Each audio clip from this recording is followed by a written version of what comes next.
Boker Tov. Alors ce matin, je prends la caméra pour partager avec vous une facette du mois de Elul que parfois on peut passer à côté. Et que pour moi, je pense, est finalement l'essentiel du mois d'Elul. Alors bien sûr, Elul, on entend Tchouva, on entend Hachem Bassadé, le Melech Bassadé, le roi est dans le champ, etc., etc. Il y a une facette très importante qui va nous amener à tout le reste. Il est à peu près 8h30, 9h, je ne sais pas exactement quelle heure il est. Et j'ai déjà eu 2 exemples de ce que Elul peut nous apporter et doit nous apporter. Elul, c'est la reconnexion à Hachem, qui évidemment ne peut passer que par la reconnexion à soi. Ce matin, j'ai une amie qui m'a laissé un message et qui m'a raconté l'histoire d'une femme qu'elle ne connaît même pas. Une histoire pas simple pour cette femme-là. Et mon amie, elle était en larmes. Elle la connaît pas. Elle la connaîtra probablement jamais. Mais elle a eu de la peine pour cette femme, juste parce que c'est une Bat Israël et parce que c'est une histoire pas simple. Et j'ai entendu ma copine pleurer pour ça. Et tu la connais pas, tu la verras jamais, tu sais même pas comment elle s'appelle. T'as juste entendu cette histoire parce qu'elle arrive à tes oreilles pour une raison ou pour une autre. Et dans ma tête, je me dis, mais c'est fou, la neshama d'une Bat Israël, d'une femme, qui est prête à pleurer, qui est déchirée d'entendre une histoire pareille alors qu'elle ne connaissait cette personne ni d'Adam ni d'Ève. Une deuxième chose, je regardais mon WhatsApp et j'ai vu un statut passer. Je récolte de l'argent pour une femme qui n'a pas les moyens de payer son loyer et dont le mari est avrer. Je me dis, mais c'est quoi ce peuple Hachem en fait ? C'est chacun a de la peine et prend la responsabilité de l'autre. C'est-à-dire que on peut ne pas connaître, on peut ne pas peut-être jamais rencontrer. Juste, on entend qu'il y a quelqu'un de chez nous, du Ham Israël, et souvent même d'ailleurs, qui est en stress, en douleur, en souffrance, en panique. Déjà, notre cœur, il est déchiré. Déjà, on a envie de pouvoir l'aider. Déjà, on va mettre quelque chose en œuvre pour essayer de lui faciliter la vie, en fait. Mais où on a vu ça ? Dans quel peuple on a vu ça ? Où on a vu que l'on est prêt à ramasser une somme d'argent pour aller aider quelqu'un qu'on ne connaît pas ? D'où elle va amener l'argent ? D'où les gens ils vont donner, personne ne la connaît, personne ne sait. Pourtant, je vous garantis qu'elle va l'avoir, sa somme. Pourquoi ? Parce qu'on est un peuple Rahmanim. On est un peuple qui a... Alors, c'est pas de la pitié, c'est un cœur ouvert, en fait. On a cette facette de nous dans chaque Ben Israël. Il a 3 critères, le Ben Israël, dont la Rahmanout.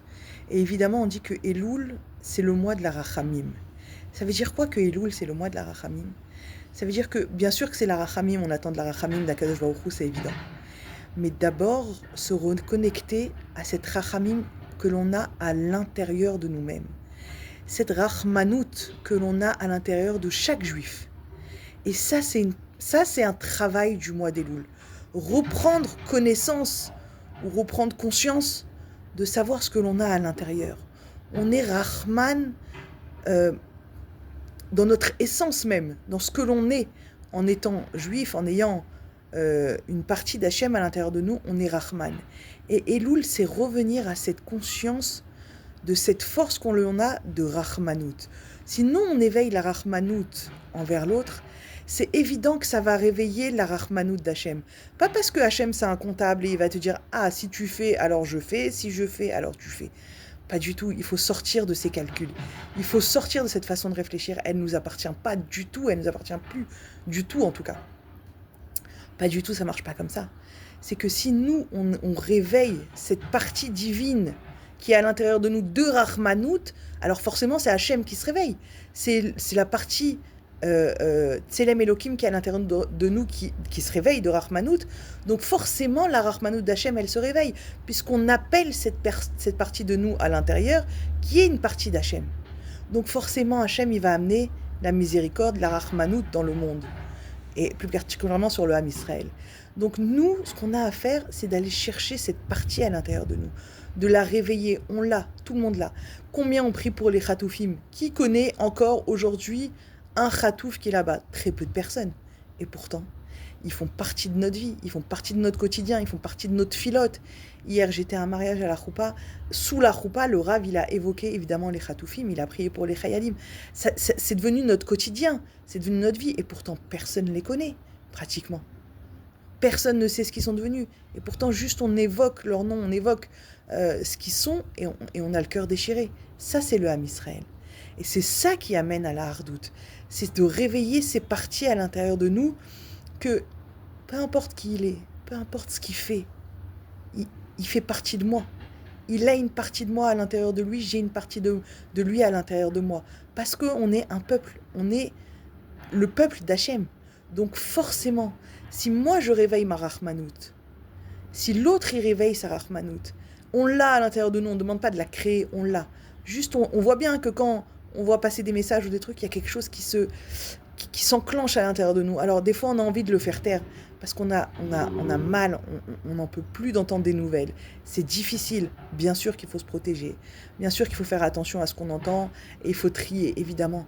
Mais par contre, laisser émerger cette Rahmanout, ce côté très sensible à l'autre, peut amener justement la Rahmanout dans le monde, Be'ezrat Hashem. Alors qu'on arrive à faire ce travail avec Rahmanout pour nous-mêmes, évidemment, en premier. Ça veut dire que d'abord faire attention à soi, d'abord ne pas se juger tout le temps et se massacrer, puis avoir de la Rahmanout pour l'autre. Et évidemment, ça va amener la Rahmanout d'Hachem sur tout le Ham Israël avec la Géoula Berachamim. Je vous embrasse, bonne journée.